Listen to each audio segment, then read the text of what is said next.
kes-kes di hadapan mahkamah, defendant telah pun membeli hartanah daripada pihak ketiga dan telah membayar sebahagian harga belian. Mereka kemudian berjumpa dengan plaintiff untuk membuat kemudahan bagi menyelesaikan pembelian mereka. Plaintiff telah menyuruh defendant berkenaan untuk menjual hartanah yang dibeli kepada bank-bank plaintiff untuk bagi harga jualan menurut terma-terma perjanjian pembelian hartanah bank PPA. Plaintiff kemudian menjual semula hartanah tersebut kepada defendant yang berkenaan di bawah perjanjian penjualan hartanah bank PSE, di mana defendant masing-masing bersetuju untuk membayar ansuran bulanan untuk jumlah tertentu yang dipersetujui. Sebagai jaminan, defendant perlu menandatangani gadaian atau peletakan hartanah kepada plaintiff. Jumlah keseluruhan ansuran yang dipersetujui ditambah dengan selling price bank di bawah transaksi yang dikenali sebagai bai bersama AJ seperti yang diamalkan oleh plaintiff. Ini menjurus kepada isu taksiran sebenar yang perlu diberikan kepada harga jualan yang dipersetujui di bawah kontrak al-bai bersama AJ.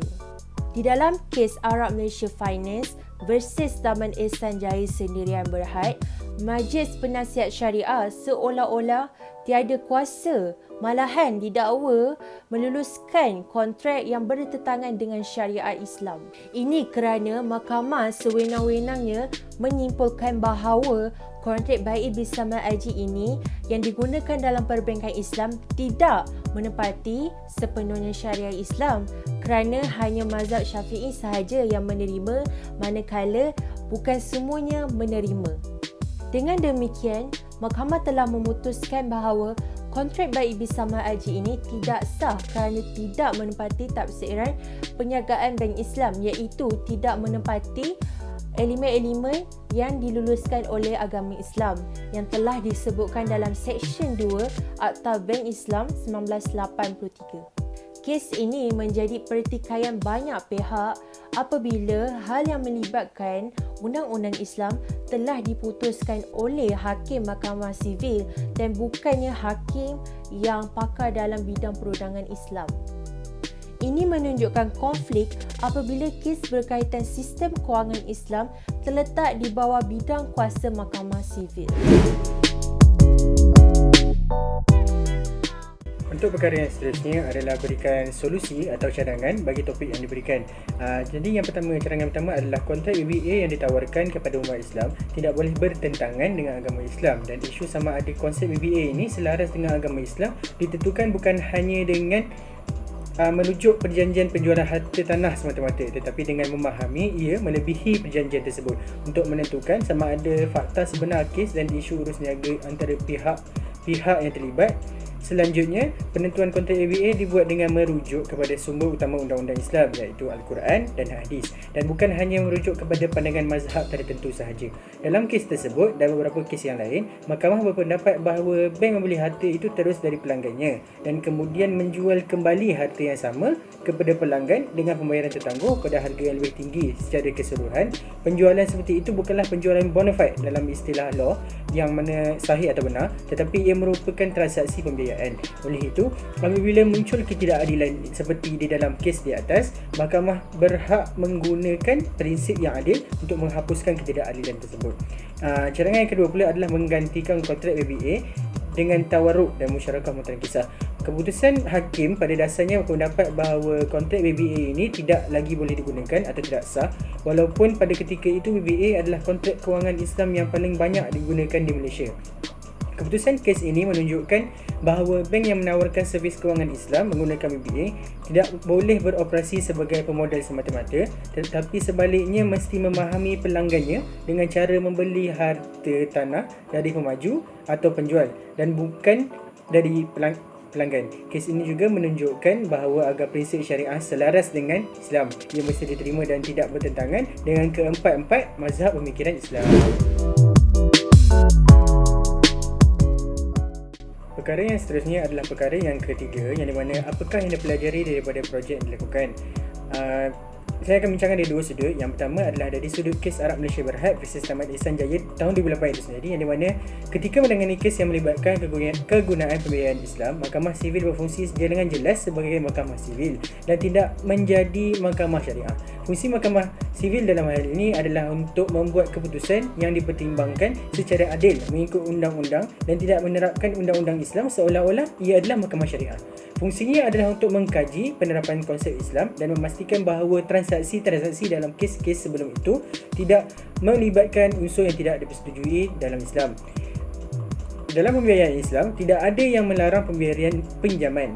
Ia hanya unsur riba dalam pinjaman yang dilarang. Oleh itu, pinjaman tanpa riba, iaitu kebaikan dalam pinjaman atau ia lebih dikenali sebagai qardul hasan, adalah dibenarkan.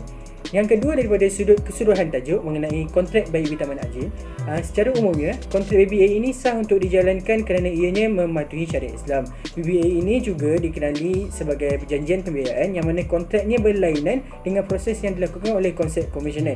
Perbezaan yang jelas kita dapat lihat antara BBA yang dijalankan mengikut konsep Islamik dan konsep komisionan adalah dari aspek faedah yang dikenakan, yang di mana faedah yang dikenakan konvensional jelas lebih tinggi berbanding BBA sehinggakan boleh sampai ke tahap menganiayai pembeli aset.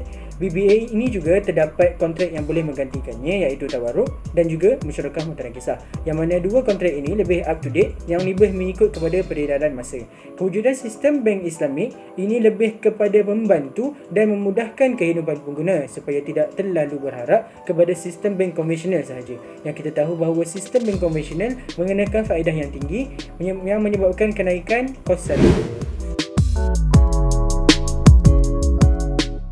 Perbezaan konvensional BBA adalah dalam sistem perbankan konvensional, pembiayaan berlaku daripada pinjaman yang dibuat bagi membeli aset oleh pembeli dan bank kemudiannya mengenakan faedah bagi pinjaman yang diambil untuk pembiayaan tersebut. Konsep BBA yang dilaksanakan di perbankan Islam mestilah adalah satu harta yang untuk dicagarkan dan menggunakan BFR, dengan kata lain kadar pemberian asas. Inilah yang membezakan antara pembiayaan secara Islam dan pembiayaan secara konvensional yang menggunakan BLR, iaitu Base Lending Rate.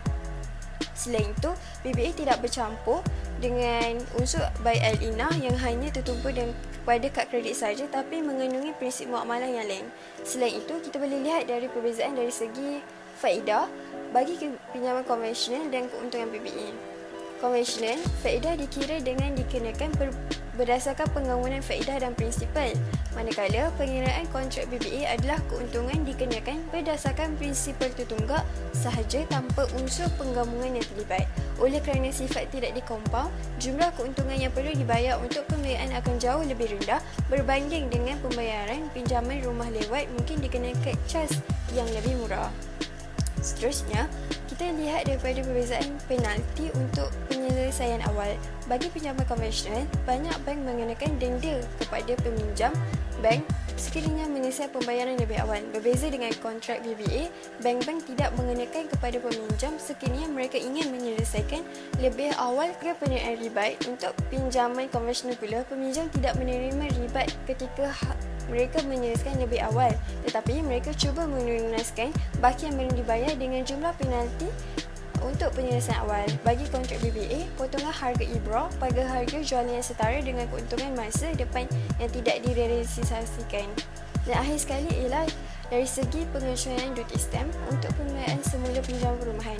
Pinjaman konvensional tiada pengecualian, manakala BBA pelanggan mempunyai pengecualian duty stamp pada baki pinjaman rumah semasa apabila kemudahannya ditukar menjadi pinjaman rumah Islam.